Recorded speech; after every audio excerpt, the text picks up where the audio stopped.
Mallory, how would you feel about an entire episode where we talk about Miss America? Let's get into it. I'm Maggie Gelson Burnett. And I'm Mallory Hagan. This is Pretty Furious.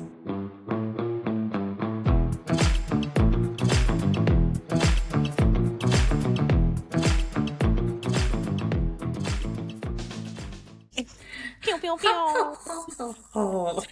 Welcome to our first deep dive. That's paywalled. Wow, what a subject matter. Some untold stories gonna happen today. Untold stories, philosophical thoughts, ties to a cult? Some hot goss. Some hot goss for sure. Today we're doing our first official deep dive under the Siren Network, but we have always done these deep dives. We're doing our first deep dive on nothing other than Miss America. And if you are listening and you maybe are new here and you don't know mine or Mallory's background, we both have a history with the Miss America organization, chief being that Mallory was Miss America 2013. And a very fun fact is that that was my first time ever attending Miss America. It was in Vegas. And I was, I don't know, 16, almost 17 maybe. Or 17. Jesus. And I was, oh God, I was, age me. Oh my God, I was a toddler. I went to Miss America and I loved Mallory Hagan. I was so excited that she won. And Mariah Carey, who was the Miss Iowa at the time. My heart. We were I love Mariah Carey. Local title holders together. I was Teen Miss Muscatine. She was Miss Muscatine. She went on to win Miss Iowa. I was first runner-up to Teen Miss Iowa that year. Fucking loser. And went out to Miss America to go watch her.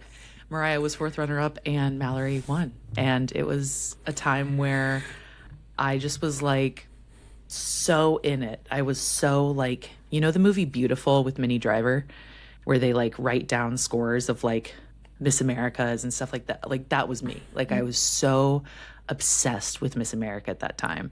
So I knew all the contestants. I knew more about you, Mallory, than maybe I knew about myself. 100%. Yeah, girl, it was creepy. So yeah, that was my first time ever attending a Miss America, and Mallory won. It was very cool. How crazy. Yeah. What a time. So today we're going to talk about a little bit of history of Miss America, a little bit of like the recent MAGAification question mark of Miss America, and obviously both of our experiences within pageantry kind of more broadly. Yeah. So let's start, Mallory, with a question that I really would just love for you to give us some context on. Okay. Do you think that Miss America is MAGA coded? Absolutely. I absolutely do.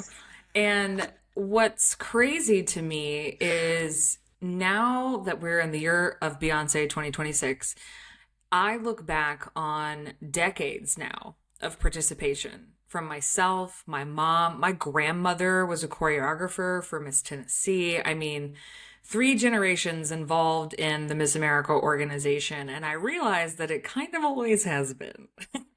Yeah. There's a lot of debate both within Miss America and certainly externally about whether or not it is feminist or not, whether or not the areas of competition are empowering or not.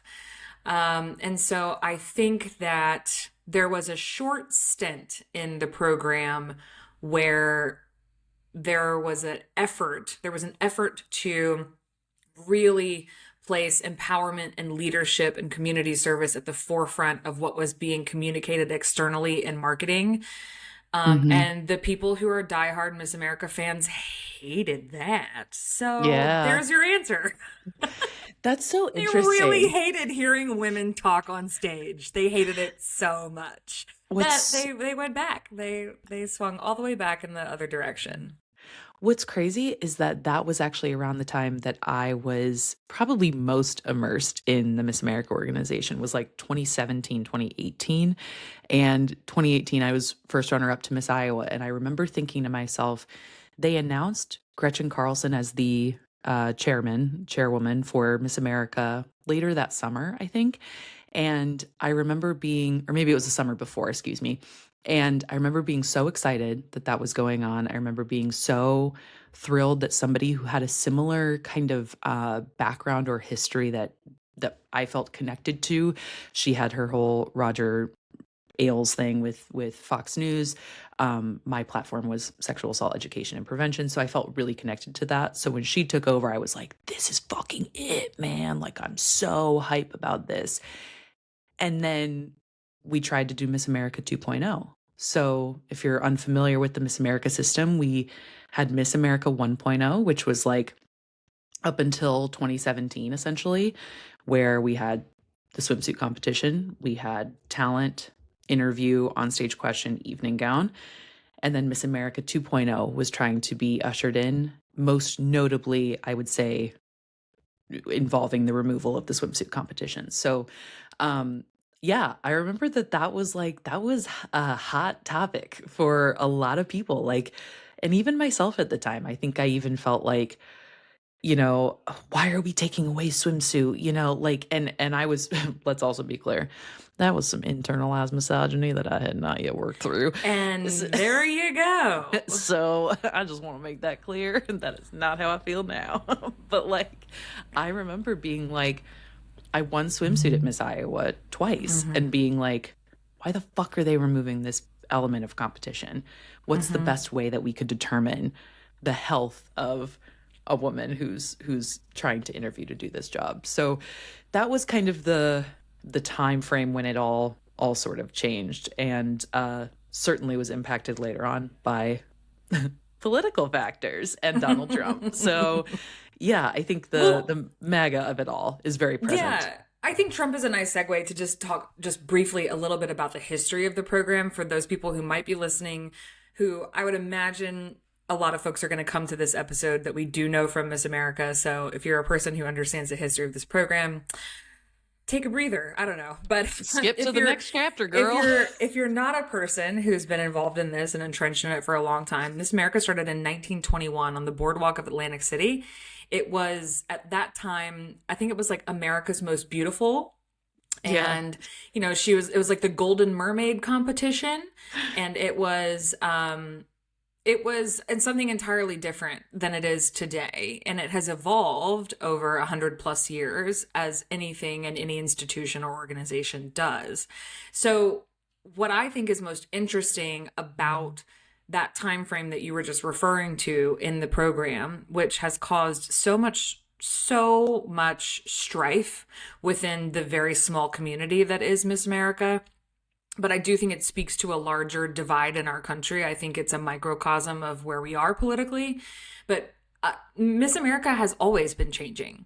Miss America has never been the same thing every year, every competition. Right. It changes with the times, with the decades, with, what's socially acceptable, what's politically happening. All of that has shifted year to year. That to me was almost the most surprising part of all of the blowback from within Miss America to get rid of swimsuit, because technically, yes, Miss America did start as a swimsuit competition on the boardwalk of Atlantic City, but over the years we added things like the platform and we added scholarship assistance, and all of those things have evolved and changed time and time again. The way they're scored has changed. What's been allowed on stage has changed.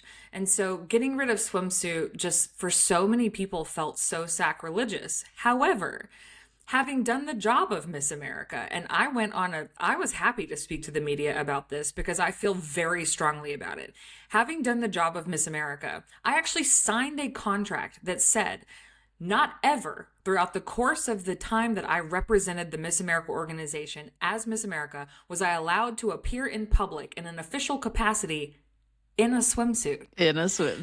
So I had to basically eat chicken and broccoli and brown rice for months and months and months, work out with a trainer, pay all of that money into investing in my health. And let's be very honest, nothing about what the women do to compete in swimsuit is healthy.